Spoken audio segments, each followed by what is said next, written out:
una vez que ya revisamos algunos conceptos teóricos, que ya vimos algunos ejemplos de aplicación también, e incluso pues discutimos algunos detalles que se derivan de la aplicación de la inteligencia artificial, y en el que nos vamos a enfocar ahora es en los chatbots, o también conocidos como agentes conversacionales. Entonces vamos a explicar brevemente qué son. ¿Cuál es la definición de chatbot? Entonces, un chatbot o agente conversacional es un programa informático que interactúa con usuarios simulando una conversación humana, ya sea por medio de texto o de voz, a través de teléfonos inteligentes o computadoras. Y entonces, relacionando esto con lo que vimos en la primera parte del microtaller, el sistema de TAI que habíamos visto de Microsoft cumple con ser un chatbot, al igual que el sistema de Watson. Entonces, el caso de Sofía es un poco más complejo. Vamos a continuar y vamos a hablar un poquito del origen del término. Este término fue propuesto por Michael Moldin en el 94 y originalmente fue propuesto como chatterbot, refiriéndose a un robot cuya principal función es conversar. Entonces, originalmente era chatterbot, después se compacta a chatbot, pero pues prácticamente este es el origen. Ahora, si bien este término se propone en 1994, no quiere decir que los primeros chatbots surgieron también en esa década. Entonces, vamos a ver cuándo surge el que fue considerado el primer chatbot. Si se fijan, surgió pues décadas antes de que se propusiera el término. El primer chatbot se llamó Eliza y fue desarrollada en el MIT por Joseph Weizenbaum entre el 64 y el 66. ¿Qué es lo que hacía este sistema? Aquí tenemos una captura de pantalla que no corresponde en sí al sistema original de los 60, es una recreación que aquí tenemos que es del 2005, pero nos da una idea de qué es lo que hacía ELIZA.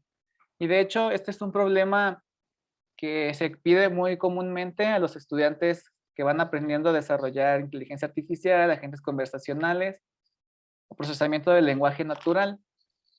Este chatbot simulaba una conversación con un psicoterapeuta. Cabe mencionar que inició realmente como una broma, nada más como para estar simulando esto y tomando algunas palabras claves de la conversación. Entonces, Eliza iba haciendo preguntas a la persona y dependiendo de lo que contestara, de cómo se sentía o algo que le preocupara, etcétera, iba haciendo una pregunta que ya estaba programada que se relacionara un poco con lo que estaba describiendo.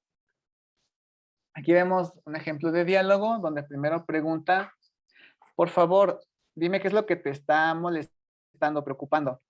Y el usuario pregunta, el usuario más bien afirma que no sabe. Y entonces, de acuerdo con eso, Eliza ya pregunta, ¿deseas ser capaz de saberlo? Y el usuario dice, bueno, supongo. Y así sucesivamente, dependiendo de lo que se diga, se da una respuesta que pudiera ser genérica, claro, pero tiene que ver con lo que se dice. También en caso de que se dijera algo que el chatbot no tuviera en su base de conocimientos, estaba programado para decir cosas como cuéntame más o algo por el estilo.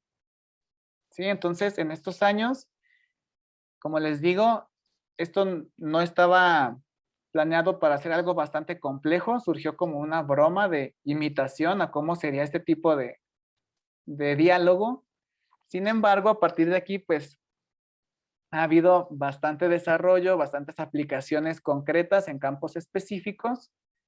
Y antes de comenzar ya con la parte práctica, les voy a contar de una reciente. Esto es un chatbot desarrollado en el Georgia Tech en 2016 por Ashok Goyal. Y este fue un sistema muy popular por ayudar a resolver algunas dudas en una clase de inteligencia artificial. Entonces, Jill Watson era un agente que estaba programado para auxiliar a los estudiantes y aquí tenemos un ejemplo de una conversación. Al inicio tenemos a un alumno que pregunta por la extensión de una actividad. Aquí habla de 1000 palabras o 2000 palabras, etcétera. Y entonces el agente contesta que no hay un límite y comenta algunos otros detalles. Este diálogo que les muestro, primero muestra a Jill Watson en un foro respondiendo correctamente, pero después otro estudiante le pide que elabore un poco más una parte, donde dice, es importante que expongas tu diseño con detalle suficiente. Dice, pues, ¿a qué tipo de diseño te refieres?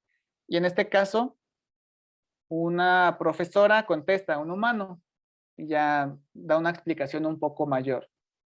Y entonces, si se fijan en la penúltima interacción, allí un alumno ya dice que empieza a sospechar que Jill es una computadora. Entonces, gran parte del tiempo del curso los alumnos no distinguieron que Jill Watson era una computadora. Sin embargo, esto no quiere decir que absolutamente todo lo respondiera. Había algunas cosas en las que la respuesta no era exactamente lo que se pedía. Sin embargo, pues es un caso interesante de cómo muchas dudas sí las resolvió, se ayudó a eficientar todo esto, y en casos en los que no tuviera la respuesta, pues ya entraban los asesores humanos. Bien, con este contexto, vamos a empezar ahora sí la parte práctica. Yo les mencioné que para esta parte no es necesario que tengan conocimientos de programación, podemos ir desde cero. ¿Por qué? Vamos a usar una plataforma llamada Dialogflow de Google. Vamos a hacer todo en línea. Y si bien la plataforma nos permite hacer cosas avanzadas, claro que nos permite vincular código, pero lo que vamos a hacer pues es algo bastante sencillo. Nos vamos a auxiliar de algunas rutinas que ya tiene la plataforma para auxiliarnos, para que ustedes sean capaces de hacer su primer agente.